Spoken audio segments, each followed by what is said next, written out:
What holds you back from your success? I feel like most people, you might be blaming the circumstances, the situation, the events going on in your life, or the reasons why you can't. Or maybe you've taken more responsibility and you recognize that it's your habits, your choices. Maybe you recognize that it's your thinking.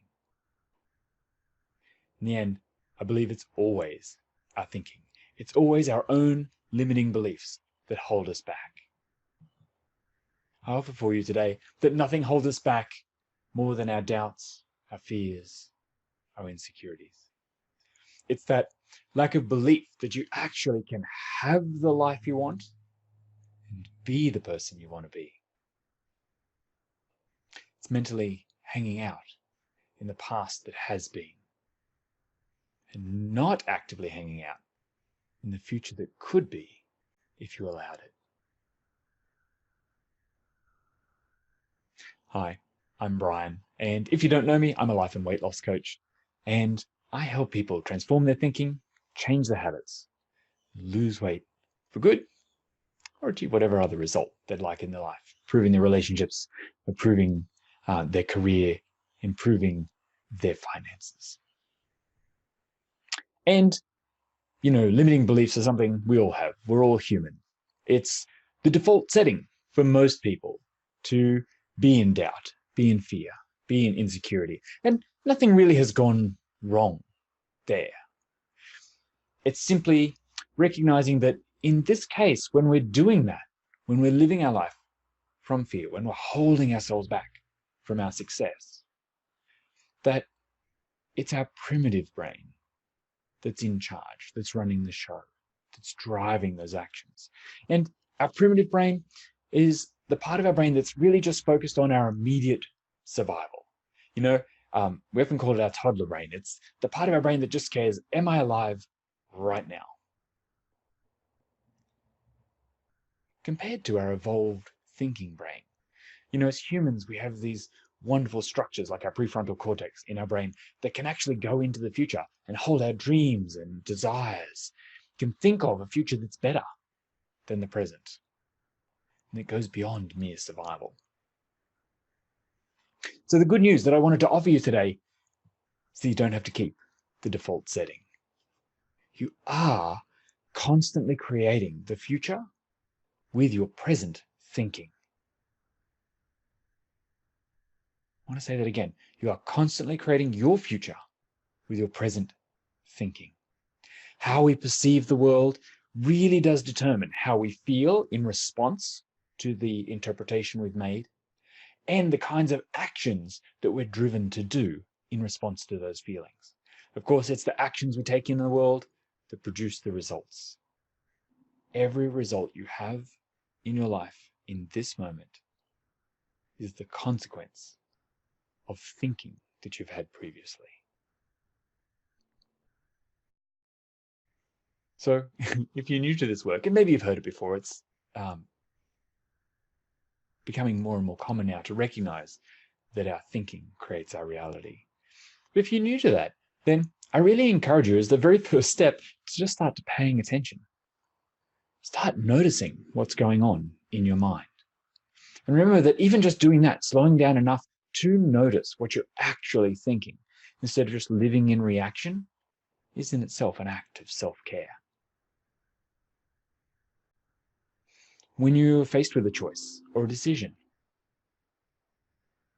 take a moment to consider, is this choice, is this decision actually serving the future that I want? Is it an act of self-care? Or is it just something I'm doing because I've practiced it a lot, because it's a habit, because it's unconscious? Am I just living in reaction instead of deciding deliberately?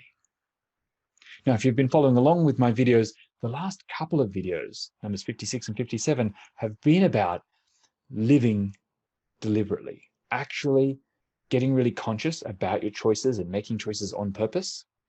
And then in the last video, 57, we talked about choosing your identity first on purpose as a way to transform your habits, to transform your actions. So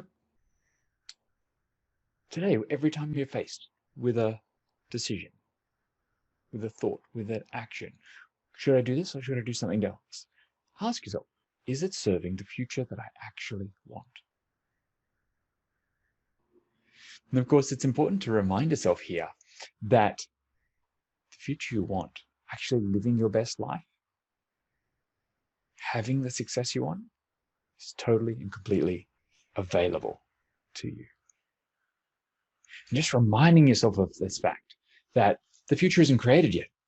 All the possibilities are available. And yet our brain tends to focus on the worst outcomes, the things that won't work, how it will not work for us, how we can't have it. What if that's not true? What if you really can have the future you want? You really can be living the life you want. I think reminding yourself that that's available to you is also an act of self-care. Our brains don't instinctively hang out very much in our desired futures. Occasionally we might be doing some daydreaming, we might be thinking, when we're relaxed, when we've got no pressure, we're on holidays, things like that. We spend a lot of time working on what's not working, what's going wrong, where it's hard or challenging or difficult. But that's a choice. And I offer for you that making the choice to focus on what's not working worsens your experience of your life, makes things actually harder. We create our reality. Instead of looking at where it's easy, where it's effortless, where you are succeeding, what you are doing well. Why don't you hang out in your mind in more of that world?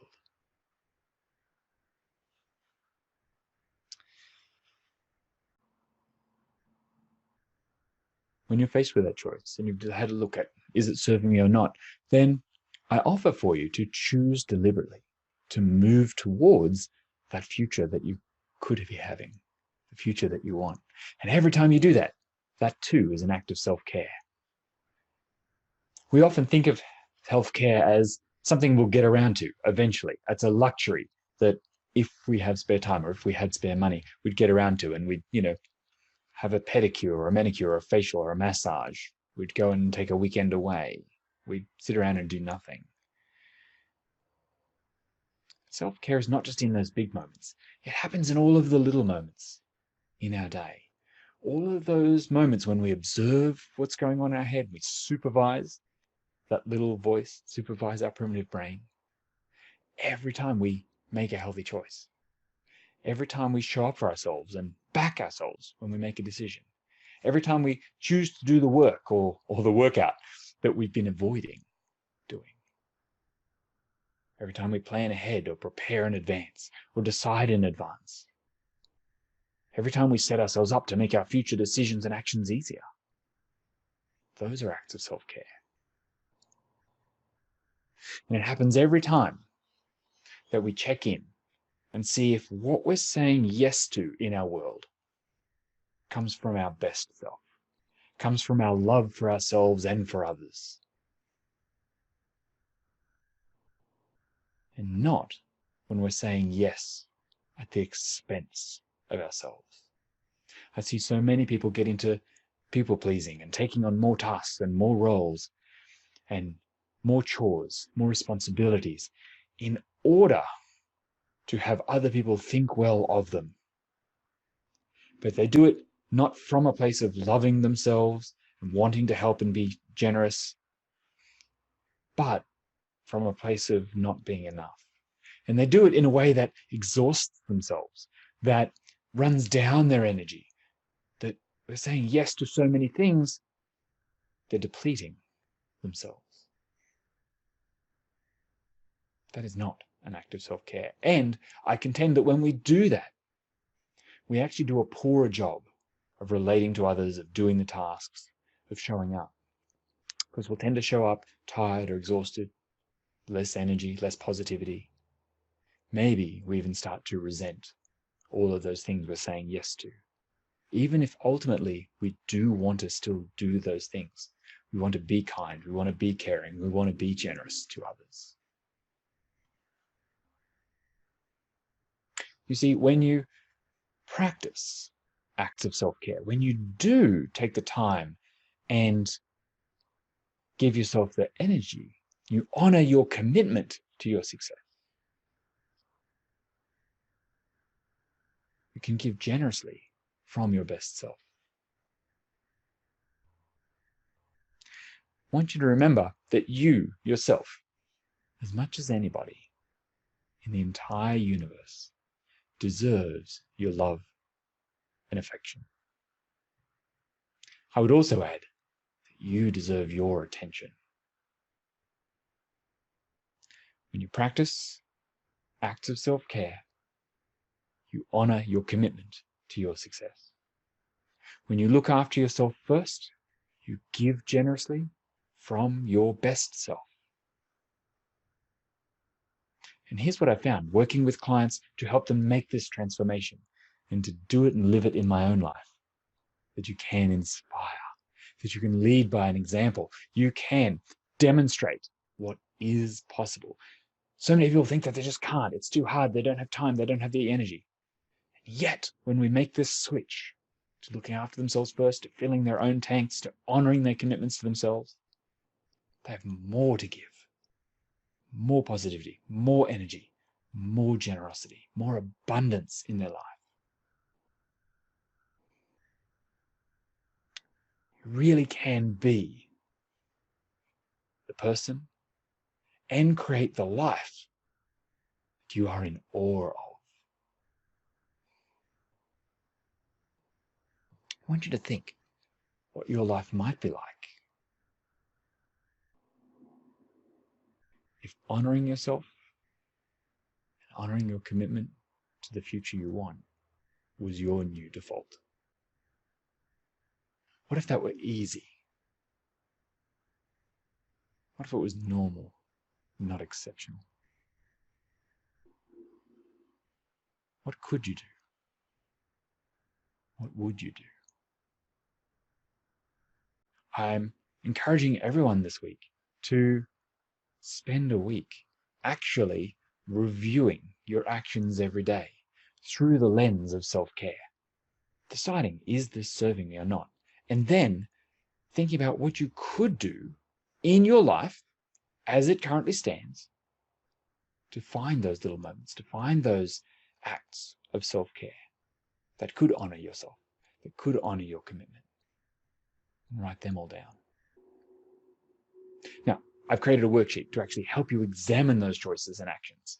So you can download that from my website. You can click in the link in the description, wherever it is, above or below this video, and download that. I've got 7 days worth there. Or you could just use a piece of paper or a diary. And if you do, here's the idea. Every day, sit down for 5 minutes, 10 minutes maybe, and write down all of the actions that you can think of that you've taken in the last 24 hours. Choices you made, decisions you made, actual behaviors you act in the world. You know, I ate the cakes and the pastries at the morning tea because I didn't want to miss out, because I was worried about everyone else thinking poorly of me, thinking that I wasn't being friendly, or that I'd be rude if I wasn't. I said yes to running this chore, picking up this task that I didn't really want to. Write down as many things as you can. You know, I made a healthy lunch. I stopped when I was satisfied today. I listened to my hunger signals. You know what? I said no to something. I said yes to me. Write them all down. Write down all of the actions, all the decisions you've made in the last 24 hours. And then for each one, once you've made your list, ask yourself, and just give it a yes or no, is this serving the future that I want? Yes or no? Is it just, are you just doing it out of routine, out of habit? Are you doing it just because it's the past you've had? And whether or not it's serving you, it's also helpful then to look at what is the emotion that was fueling that action. I talked before about fear of judgment from others. So Is that coming from insecurity? Is it coming from fear? Is it coming from doubt? Did I take actions in confusion? Did I take actions from confidence, from certainty, from decisiveness? Write down the emotion. And the point of this, of course, is just to bring your awareness. What I've learned in all of my years of coaching is that it is consciousness. We have to become aware first, right? So many of us live our life on automatic pilot. We're not aware of what's actually going on. The choices are just happening automatically. So doing this exercise to slow down and actually write down your actions, pay attention to them, and then question them. It's really important because then it brings our habits back to being a choice. You get to choose. You get to be in charge. So bring awareness, not judgment. Avoid the temptation to beat yourself up about any choice or any decision you've made. And recognize that, well, that's just what I made for whatever reason. That's why I want you to look at the emotion. What was behind it? Do you like having that? Do you like that emotion fueling that action in your life? Or not? If you don't beat yourself up about it. Just notice that it's something you did. And then the idea is to brainstorm a whole page, a whole list of acts of self-care that you could take in the next 24 hours. If it wasn't serving you, what could you do differently? How might you show up differently? How might you think about yourself differently? What might you say differently? What choices might you do differently? How could you have your own back? How could you be your own best friend, your best cheerleader? How could you care for you?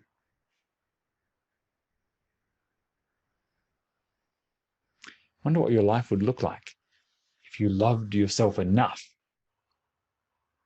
to show it, to see the evidence of it in the world.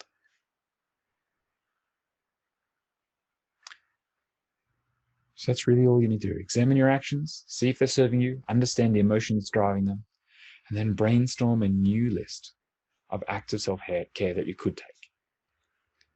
And then once you've written your list, I encourage you to go back and highlight or circle any of those that you can commit to doing in the next 24 hours. Not just think about, actually do.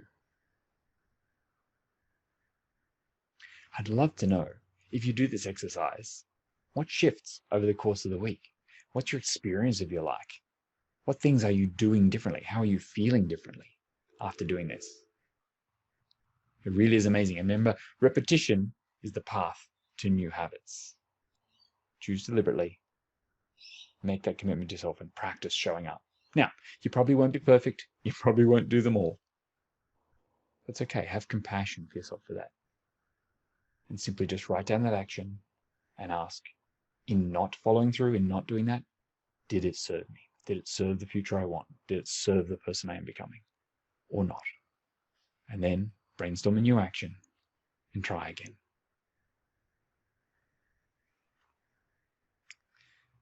I hope that's been helpful for you. And of course, if you would like more help uncovering the beliefs that are holding you back, or transforming your thinking and actually honoring your commitment to your future self, then know that coaching can make a really big difference.